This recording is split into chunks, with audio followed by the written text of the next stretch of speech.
اپنے تجربے سے بات کر کے یہ آپ کو گزارش کروں کہ ہمیشہ آج تک جس شخص نے بھی، جس استاد نے بھی، جس طالب علم نے بھی اس ادارے کی فلاح و بہبودی کے لیے کام کیا تو اللہ تعالیٰ نے اس کو اپنی رحمت سے نوازا، کسی نہ کسی طریقے سے اس کے گھر کی بھی آبیاری ہوئی۔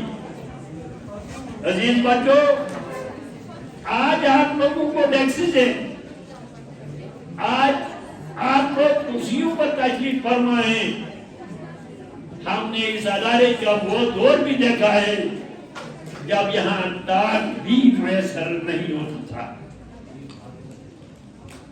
آج کا استاد ہزاروں میں تنخواہیں لیتا ہے، زمانہ تھا کہ روپیوں میں تنخواہ لی جاتی تھی، پھر ہنڈریڈز میں بنا۔ اب اللہ کا احسان ہے، ہمیں ان شخصیات کا مرہون منت رہنا چاہیے جنہوں نے اس ادارے کی آبیاری کرتے ہوئے آپ کے سامنے یہ فرق بوز عمارت تعمیر کروائی۔ میرا مطلب مرحوم جناب بشیر احمد صاحب کتلو سے ہے، جن کے دور حکومت میں جب وہ اوقاف اسلامیہ کے ایڈمنسٹریٹر تھے، صدر تھے، تب اس ادارے کی تعمیر کا جڑا انہوں نے اٹھایا۔ میں ان بزرگوں کو بھی بھول نہیں سکتا جب 1905 میں اس ادارے کو شروع کیا گیا، جب شخصی دور تھا اور اس شخصی دور میں کسی بھی مسلمان فرد کو زبان کھولنے کی اجازت نہیں تھی۔ یہاں غالباً لاہور سے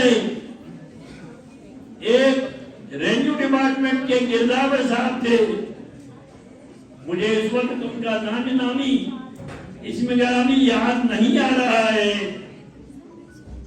انہوں نے یہاں تمام بزرگوں کو جمع کر کے اسے انجمن اسلامیہ کی بنیاد ڈالنے کا سلیقہ طریقہ کار بتایا، اور جب پہلی کلاس یہاں لگی تو وہ ایک درخت کے نیچے لگی۔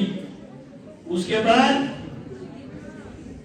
خواجہ خضر آگو کو بھول نہیں سکتے، رسول باغوان کو بھول نہیں سکتے، جنہوں نے اپنی جائیدادیں، جنہوں نے اپنی زمین اس ادارے کے لیے وقف کر دی۔ اور آج یہ ادارہ اللہ کا احسان ہے، میں مرہون منت ہوں۔ جناب میرے عزیز، میں ان کا شاگرد نہیں بلکہ یہ میرے عزیز ہیں، محبوب صاحب، جب اس ادارے کی بنیادیں پھر سے ڈگمگ کر رہی تھی، پرنسپل اپوائنٹمنٹ کرنے کی بات آئی تو محبوب صاحب کو بہت جگہوں سے بہت سارے سرمایہ کی لالچ دے کر وہ کون سی پاک جگہ ہے جہاں نماز جائز نہیں، یہ رحمت اللہ صاحب سے سوال نہیں ہے، بچوں میں سے 3 بچوں نے سوال ہاتھ اٹھائے ہیں، تو آپ کہے وہ چاہیے ویری گڈ، کعبہ کی چھت۔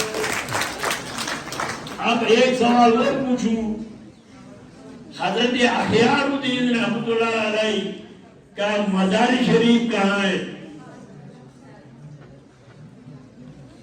یہ دیکھیے افسوس یہ ہے کہ صرف ایک بچہ جو ہے یہ گھر میں پالا ہے۔ اٹھیے بیٹا اٹھیے، بچوں سے،